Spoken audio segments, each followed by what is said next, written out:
La luz de adelante, exactamente, la de adelante nada más. Esta está perfecto. Muy buenas tardes. Buenas tardes. El tema que vamos a revisar esta tarde tiene que ver otra vez con un microorganismo, en principio uno, con el cual van a tener ustedes que lidiar muchísimo en la vida profesional. Este microorganismo, clásicamente conocido como Staphylococcus aureus, no necesita mayor presentación, ¿verdad? A esta altura de la asignatura ya ustedes tienen demasiadas referencias en relación a qué es lo que pasa con este tipo de microorganismos. Así que entonces sabemos de que la presencia de esta bacteria en una cadena de posibilidades en cuanto a patologías realmente nos tiene que preocupar. Y esto no se cierra. No solamente esta especie, sino otras especies de Staphylococcus también hoy por hoy ya están comprometidas con una serie de enfermedades, obviamente en los pacientes, en quienes nosotros tenemos que actuar, y no solamente a nivel de infecciones que vienen de la comunidad, sino fundamentalmente de infecciones también que surgen dentro de los ámbitos hospitalarios. Esta lámina nos está mostrando, de hecho, cómo nosotros podemos empezar a trabajar cuando observamos cocos gram positivos. Se han dado cuenta que la microscopía es tremendamente importante, no en todos los casos, ¿verdad? Pero sí en una buena parte de los mismos. La ventaja de poder hacer una buena tinción gram y poder hacer una buena lectura al microscopio ayuda, y ayuda muchísimo.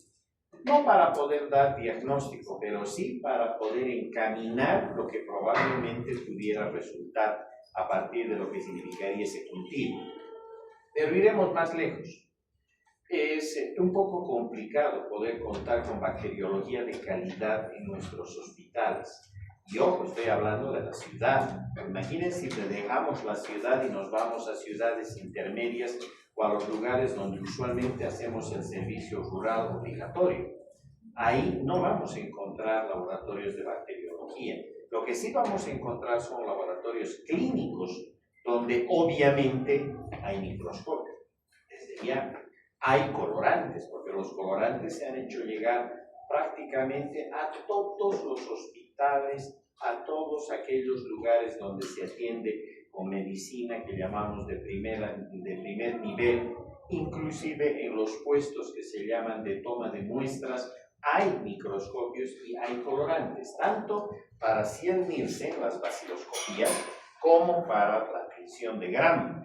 Por lo tanto, sí es posible que se puede hacer una buena tinción gram, y qué mejor que una buena lectura al microscopio. Y lo primero que vamos a ver siempre son cocos gram positivos, si estamos hablando obviamente en relación a estos microorganismos que revisaremos esta tarde. Lo que de ahí en adelante observamos es lo que el laboratorio va a definir, ¿verdad? Pero para nosotros nos interesa entrar cuando observamos, a ver, en este caso, cocos gram positivos agrupados en racimos, ¿verdad?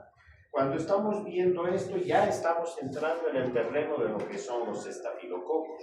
Ahora, otra situación interesante es cuando nosotros, además, ya en laboratorio, podemos hacer pruebas de catalasa, y si vamos cada vez ajustando la resolución de los métodos de laboratorio, finalmente vamos a caer en el gran paquete, el gran género Staphylococcus, que desde ya les decía, no solamente tienen al más importante de sus miembros, cuál es la especie aureus, o también, si nosotros castellanizamos el término, el estafilococo dorado, sino el gran grupo de Staphylococcus coagulasa negativa.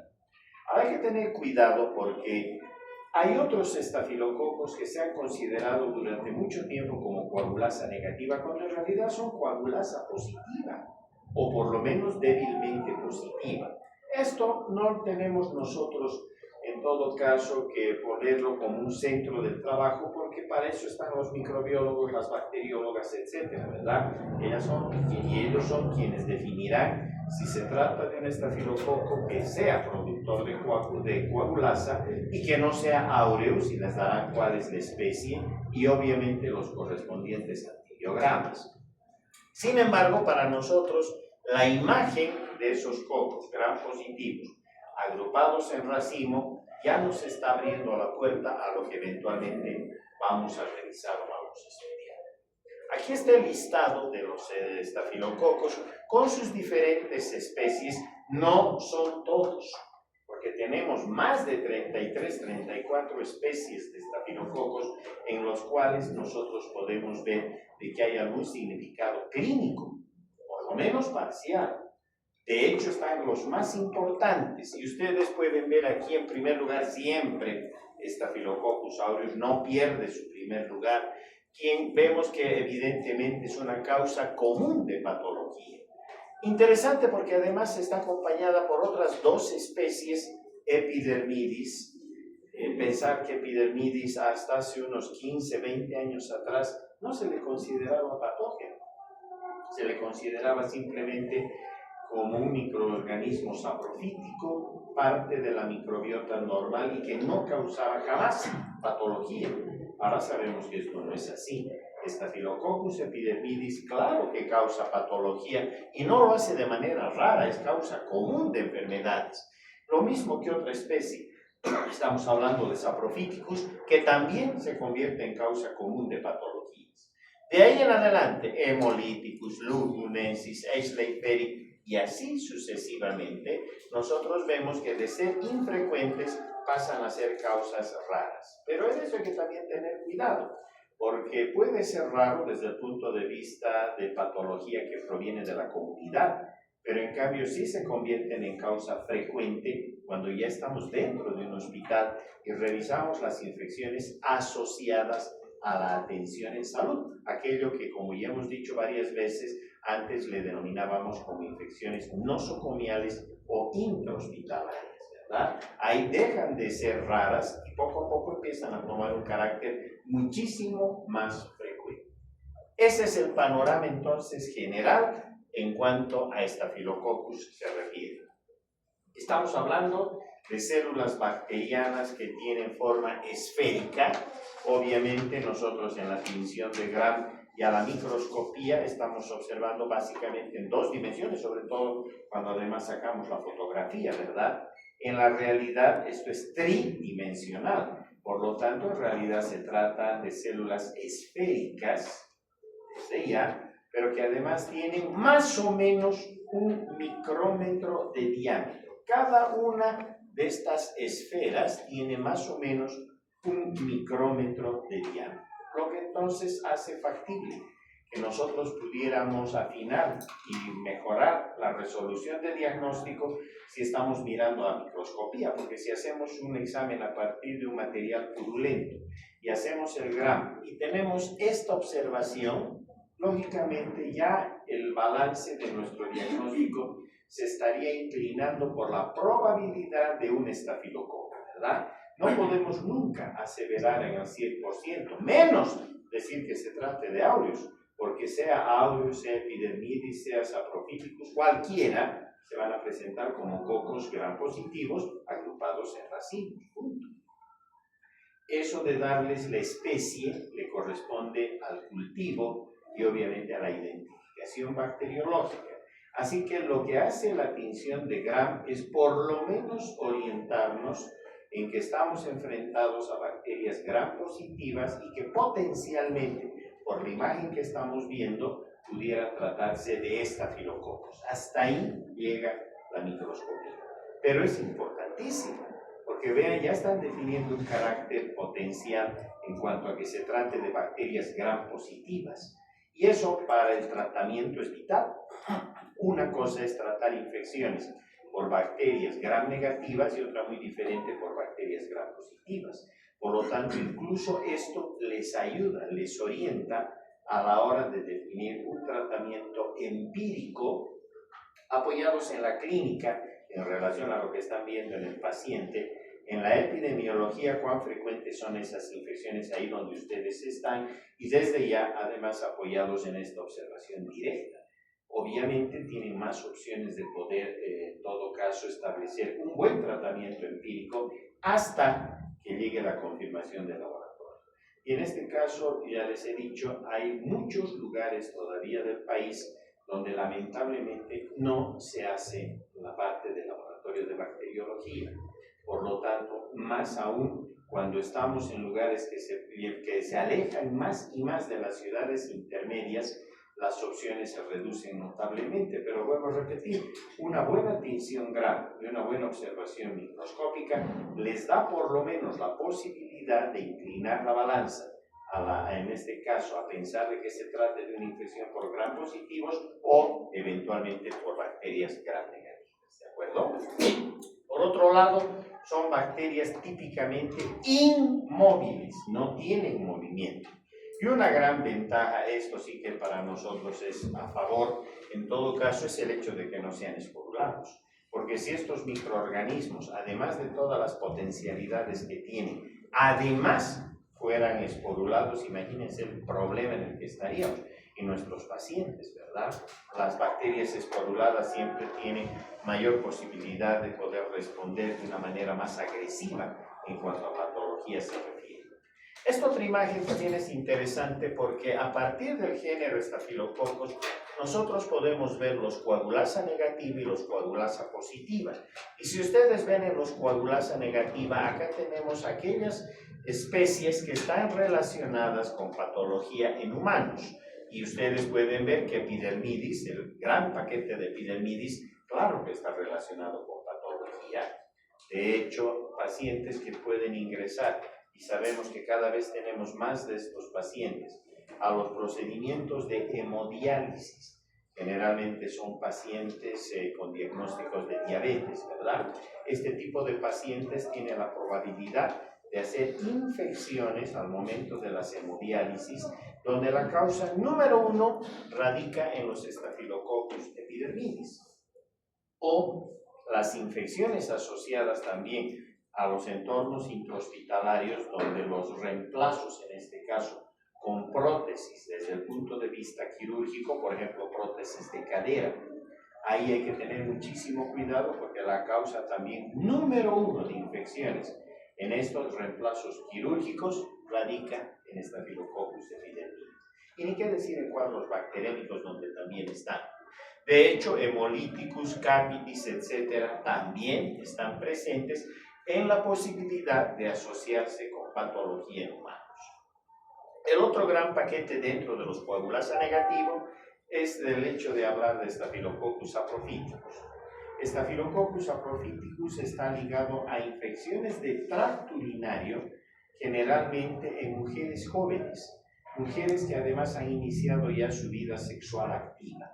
Es la clásica presencia de una bacteria cuando ha habido relaciones sexuales, generalmente además después del matrimonio, después de las primeras relaciones sexuales, y pueden aparecer cuadritos de infección urinaria en las mujeres. Estos cuadros pueden tener como agente etiológico al Staphylococcus saprophyticus, ¿de acuerdo? Así que esa es pregunta clásica de parcial, ¿cuál es el estafilococo que se asocia más a infecciones de tracto urinario? Sin duda alguna, la especie Saprophyticus. Y tenemos uno que está en la frontera, Lugdunensis, porque Lugdunensis puede a veces responder con cuadros desde el punto de vista laboratorial de coagulasa débilmente positiva. Pero lo más grave, este es un microorganismo que ahora sí está muy asociado a las infecciones llamadas intrahospitalarias. Es decir, hay que tener muchísimo cuidado con este microorganismo. Lo que es más interesante es que el Lugdunensis es muy parecido a Staphylococcus aureus. Por eso es que incluso en los antibiogramas, ya sea aureus o ya sea Lugdunensis, tienen un solo marco de lectura en cuanto a ver cómo van su comportamiento versus los antibióticos. No es como el resto de los estafilococos que tienen otros marcos de lectura. Me explico. Para saber si son meticilinos sensibles o meticilinos resistentes, utilizamos la prueba de la cefoxitina, disco de cefoxitina de 30 microgramos. Este disco de cefoxitina sirve tanto para el Staphylococcus aureus como desde ya para lugdunensis. A los dos los leemos con ese disco de cefoxitina. En tanto que a las otras especies las leemos ya sea con cefoxitina o ya sea con el disco de oxacilina, que ustedes ya por su repaso de antibióticos ya saben que corresponde a una isoxazolil penicilina, ¿verdad? Ahí están oxacilina, cloxacilina, están nafcilina, es decir, aquellas penicilinas que son penicilinasa estables, resisten la acción de la betalactamasa de los estafilococos, ¿verdad? Y por lo tanto eso les permite ser utilizadas. En Bolivia utilizamos mucho este tipo de moléculas si se trata de cepas meticilinos sensibles, ¿de acuerdo? Y hay otras en las que solo se puede utilizar dentro de las especies los discos de oxacilina. Una vez más, lugdunensis y aureus se leen con el disco de cefoxitina. Y miren, entramos a los coagulasa positiva, en todo caso aquellos coagulasa variable, que aquí están, el pseudointermedius, el intermedius, el higicus, Staphylococcus aureus subespecie anaerobius, que son típicamente también coagulasa positiva o débilmente o parcialmente positiva. Y el que francamente es coagulasa positiva, que desde ya corresponde a la bacteria Staphylococcus aureus, también conocida como la subespecie aureus o simplemente Staphylococcus aureus como tal, ¿de acuerdo? Así que si yo vuelvo la película para atrás y voy a definir el carácter en cuanto a las posibilidades de ser detectadas por las pruebas de coagulasa que son aquí fundamentales, tengo a la especie que es típicamente coagulasa positiva sin lugar a discusión, es aureus. Los que parcialmente me pueden dar pruebas de coagulasa positiva, y aquí los tienen, sobre todo pseudointermedius, intermedius y higicus, que son los más frecuentes, diremos, en los aislados en patología humana, y de ahí uno que está en la frontera, que es lugdunensis, que a veces puede hacer confundir y puede dar pruebas de coagulasa también parcialmente positivas, ligeramente positivas, y a veces dan francamente negativas. Y de ahí para abajo, los coagulasa negativas, saprofíticos en infecciones del tracto urinario y epidermidis y el resto de las bacterias en el resto de las infecciones también. Generalmente estas se van a asociar más a las infecciones asociadas, relacionadas con la atención en salud. ¿De acuerdo? Ahora sí, ya nos resulta muchísimo más fácil, porque si yo veo ahora a estos estafilococos altamente patogénicos, tiene que haber un motivo, una razón para que sean altamente patogénicos. Por ejemplo, aureus, ¿verdad? Es muy difícil que aureus no provoque infecciones si las condiciones no están dadas, o más bien si se le han dado las condiciones. En la piel no causan absolutamente nada. Todos tenemos Staphylococcus aureus en diferentes regiones de la piel, sobre todo en las manos, también en las fosas nasales, también están en el canal vaginal, también están en el canal uretral, pero no dan infecciones allí.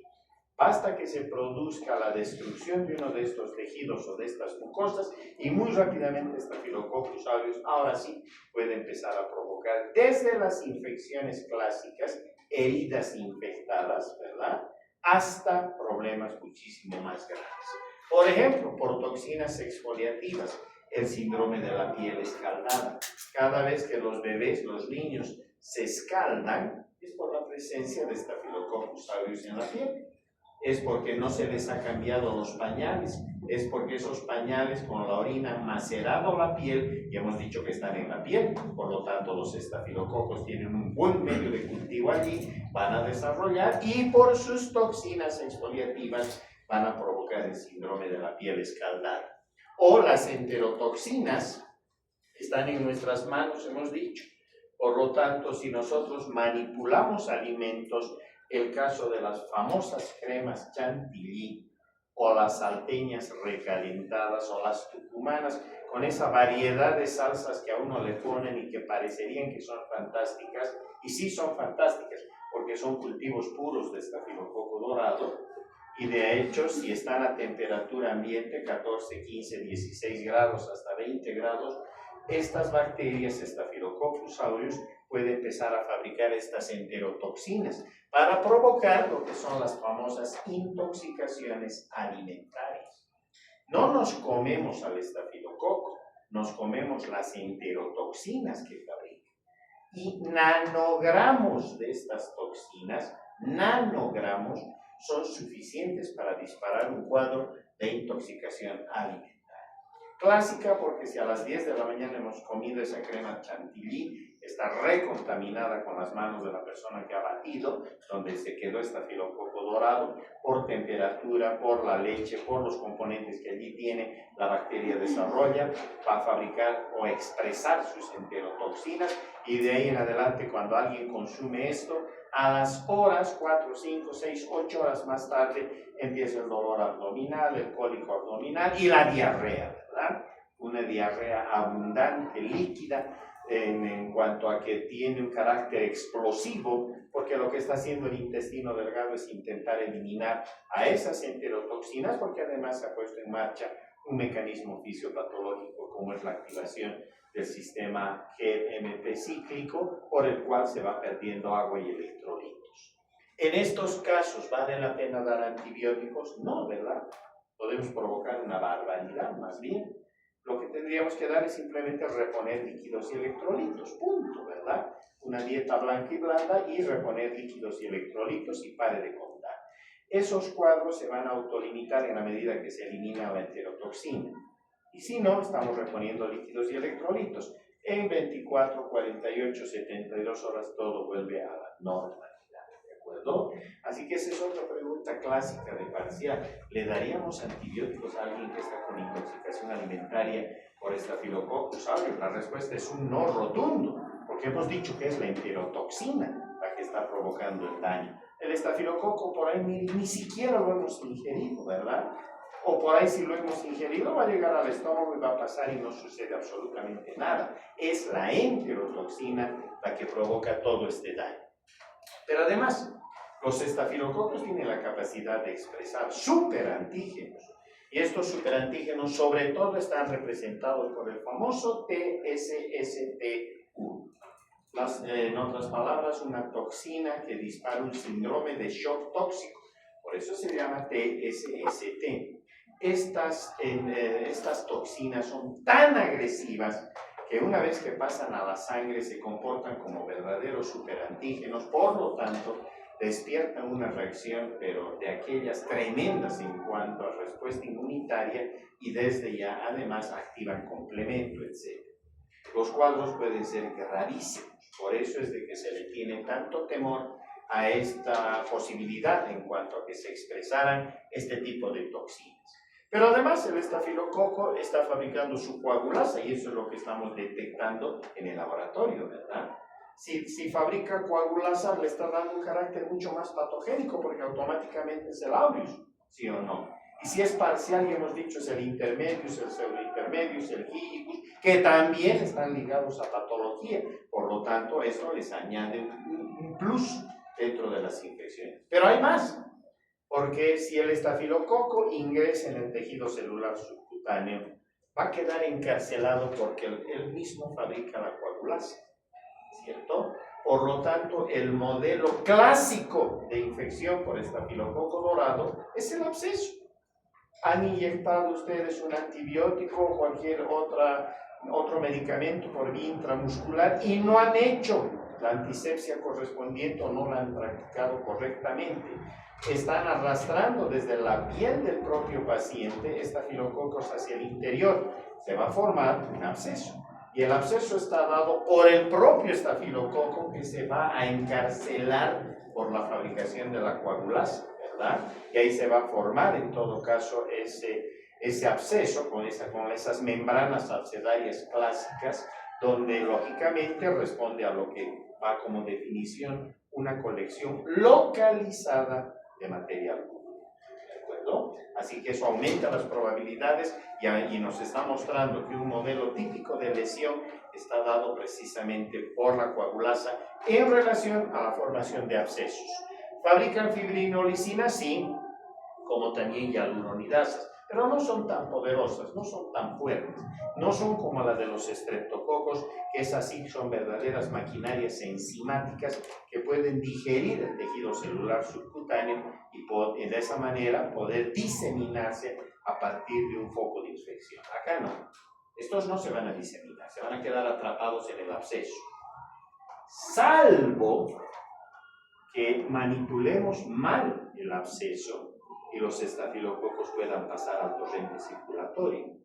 Ahí sí la cosa se va a complicar, porque si pasan a la sangre pueden fabricar allí la TSST1, con lo cual el pronóstico para el paciente se va a volver sombrío, ¿verdad?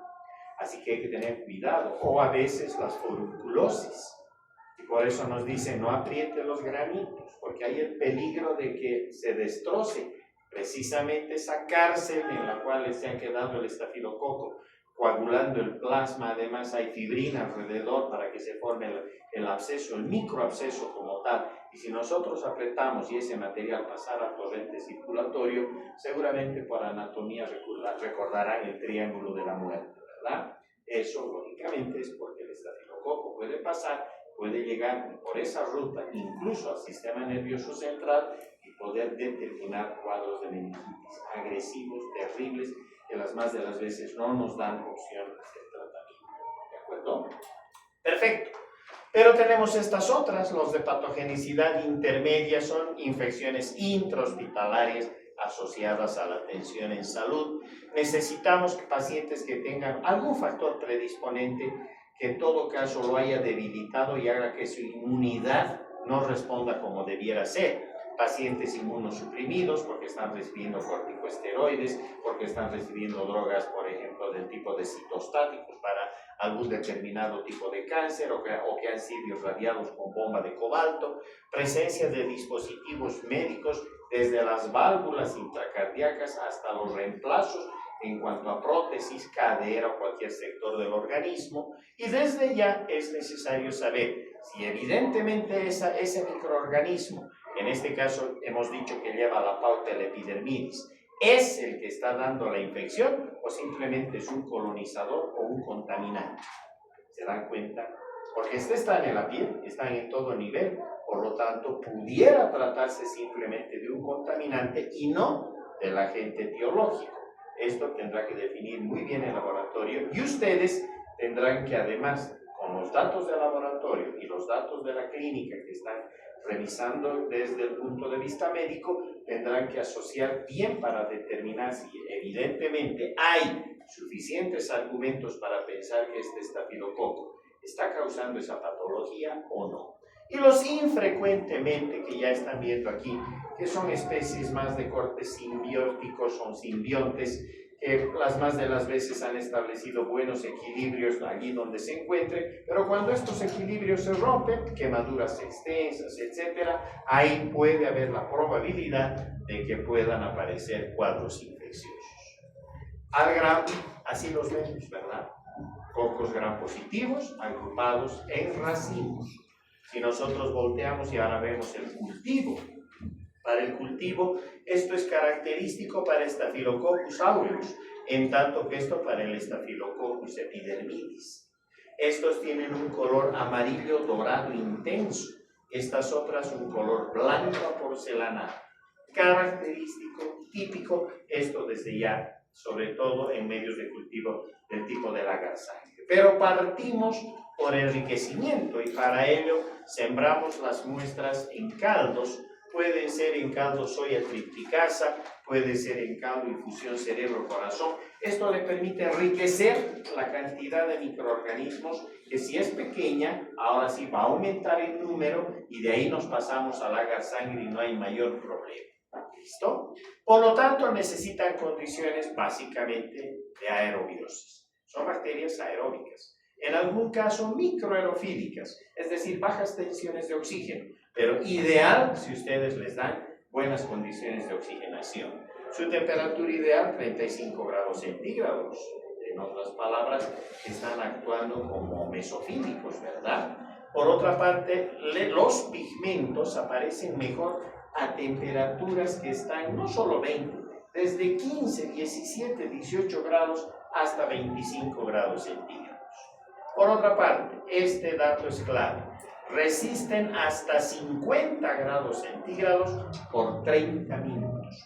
De manera que si levantamos la temperatura hasta 50 grados, todavía media hora estos microorganismos mantienen su viabilidad. Ahí el peligro, por ejemplo, de las comidas guardadas y recalentadas. ¿Listo? Y además pueden también resistir concentraciones elevadas de cloruro de sodio, hasta el 9%, y no les hace absolutamente nada. A un rápido golpe de vista ya en el laboratorio de microbiología o de bacteriología, aquí tienen las especies y aquí tenemos algunos antibióticos. ¿Qué es lo más importante de esto? La novobiosina. Porque Staphylococcus aureus, y miren, siempre hemos dicho pegado el Lugdunensis, Epidermidis y Hemolyticus usualmente no muestran resistencia a la novobiosina. Y eso para nosotros es buenísimo, porque me permite entonces tener una prueba de laboratorio extra para separar sobre todo a lo que correspondería Epidermidis del Saprophyticus. Porque si yo pongo al Epidermidis y al Saprophyticus juntos, me dan colonias del mismo color, blanco aporcelanado, algo grisáceas alguna vez. Les miro a la microscopía, las dos me muestran cocos gram positivos agrupados en racimos. Y entonces, ¿cómo defino? Además, les corro la coagulasa y las dos me dan negativas. Entonces, ¿cómo puedo saber si la una es Epidermidis y la otra es Saprophyticus? Aplicando la prueba de la novobiosina. Vean que aquí responderían con sensibilidad, en tanto que el Saprophyticus típica, característicamente, responde con resistencia a la novobiosina. ¿Listo? Y esto solamente para que vean ustedes a partir de una serie de pruebas. Aquí está la novobiosina, la prueba de la ureasa, la prueba PIR y así sucesivamente. No hablamos del resto de las pruebas. Estamos formando médicos generales, ¿verdad? Si estuviéramos formando microbiólogos o bacteriólogos, sí, entraríamos a hablar prueba por prueba, pero acá no nos interesa fundamentalmente novobiosina y ureasa. Y fíjense ustedes, además ligadas al manitol, que es la otra prueba típica para Staphylococcus. Si nosotros vemos eso, aquí está Epidermidis sensible, y si nos vamos a buscar Saprophyticus resistente. Confirmado entonces que la prueba de la novobiosina es muy útil para definir ese carácter que para nosotros significa diagnóstico desde el punto de vista bacteriológico. Y otra vez acá tenemos Aureus, Epidermidis, Schleicheri, Hemolyticus y Lugdunensis, y sobre todo con las pruebas clásicas de laboratorio que practicamos. Fíjense que las coagulasas, tanto en portaobjetos como en tubo, vean ustedes, responden estas positivas, Epidermidis negativas, pero Schleicheri puede dar positiva, lo mismo que Lugdunensis, ¿recuerdan? Así que entonces hay que tener cuidado. Eso para las personas que están en el laboratorio desde ya. La hemólisis, si es aureus es positiva y si es Hemolyticus también, ¿cierto? Pero Hemolyticus es típicamente coagulasa negativa, así que ya está por ese lado diagnosticada sin problemas. Nos quedamos con el aureus. Aquí están las colonias típicas del aureus. Nos acercamos y miren en la hemólisis alrededor. Es del tipo beta, ¿verdad? Es hemólisis completa, total. Por eso se ve ese anillo amarillo paquizo alrededor de las colonias. Si hacemos las pruebas de catalasa, típicamente son positivas. Todos los estafilococos dan pruebas de catalasa positivas, ¿no? Es más, yo puedo jugar con la catalasa y ver que los catalasa positiva están representadas por los estafilococos y los micrococos, que son primos hermanos de los estafilococos. En cambio, los catalasa negativas son los estreptococos y los enterococos. Miren, con esa pruebita tan sencilla que es con agua oxigenada que se hace, ¿verdad? Miren, con una prueba tan sencilla, ya me doy cuenta si estoy en este paquete o en este otro paquete. Aquí la prueba es positiva, la otra es negativa. Hay burbujeo, es catalasa positiva. No hay burbujeo, es catalasa negativa. Y si quiero separar Staphylococcus de Micrococcus, tengo otras pruebas, la bacitracina y la furazolidona. Ahí me quedo porque vuelvo a repetir, ustedes deben tener una imagen general. ¿Listo? Esta es la prueba clásica de la coagulasa. Aquí la tienen en portaobjetos y aquí está en tubo de ensayo. La una está detectando la coagulasa libre y la otra la coagulasa ligada. La coagulasa libre es que uno prepara una suspensión con las colonias del estafilococo con plasma. Y usamos el plasma humano. Ese es plasma que sale de las pruebas de TPI, etcétera, del laboratorio clínico. Ese plasma utilizamos. Lo ideal, según la bibliografía clásica, debería ser utilizar plasma de sangre de conejo, que además esté citratado u oxalatado. Bueno, eso muy difícilmente se va a conseguir. Trabajamos con plasma, en este caso humano, y no hay problema. ¿Listo? Ahora, no va a haber coagulación en portaobjetos. Lo que va a haber es aglutinación, fíjense. No es que se va a coagular en el porta, sino va a haber en todo caso, aglutinación. Vemos que se forman grumos y ya está. Esa es prueba de coagulasa positiva en porta. En cambio, miren en tubo cómo se forma el coágulo. A las 4 horas, 6 horas, mejor. Si la dejan hasta 18 horas y a las 18 horas leen, miren cómo se forma el coágulo. O aquí, es un coágulo, ¿ven? Está inclinado el tubo y vean ustedes el coágulo que se ha formado. Esa es una prueba de coagulasa positiva sin discusión. Y la otra prueba que hemos dicho que nos termina de certificar es el manitol. Aquí está. Esta es una prueba manitol negativa y una prueba manitol positiva. En otras palabras, es utilizar el azúcar manitol, ¿verdad? Si el estáfilo puede utilizar el azúcar, hace virar el indicador y aparece de color amarillo. Por lo tanto, manitol positiva, Staphylococcus aureus, reconfirma. ¿Listo? Veamos otra. La novobiosina.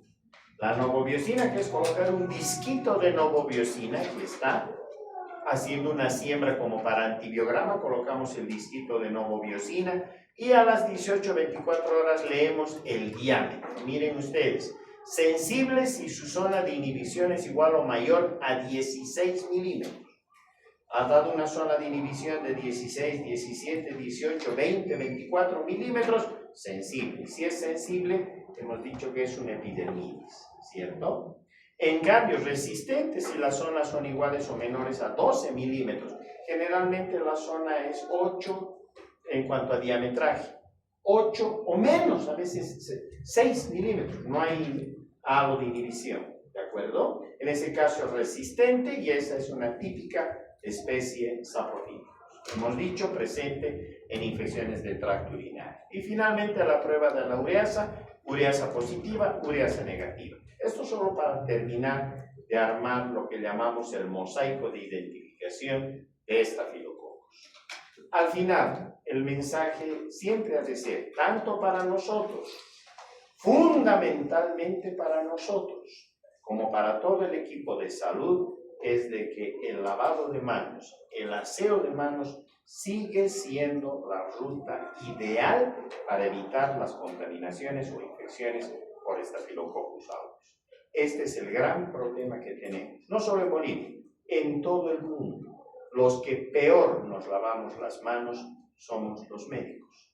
Los que menos nos lavamos las manos somos los médicos. Y aunque no me crean, aún dentro de los médicos que están atendiendo a pacientes críticos, terapia intensiva, infectólogos o cirujanos, son los que menos se lavan las manos cuando van de un paciente a un segundo paciente para revisarlo o para hacer el interrogatorio correspondiente. En otras palabras, hay que lavarse las manos continuamente. La mejor manera de mostrar respeto por un paciente es lavarnos las manos antes de proceder a revisarlo, antes de proceder a hacer la perfusión, la auscultación, etcétera, porque así estamos demostrando que tenemos respeto por ese paciente. A veces nos dicen, pero no hay pues lavabos, no hay jaboncillos o jabón líquido, listo. Tenemos los frascos con gel con alcohol, ¿verdad? O simplemente alcohol. nos echamos en las manos y que vea al paciente que estamos actuando de esta manera y que en otras palabras le estamos mostrando respeto. Nuestros pacientes necesitan y merecen el mayor de los respetos por parte de nosotros. ¿De acuerdo? Eso es todo. Muchas gracias.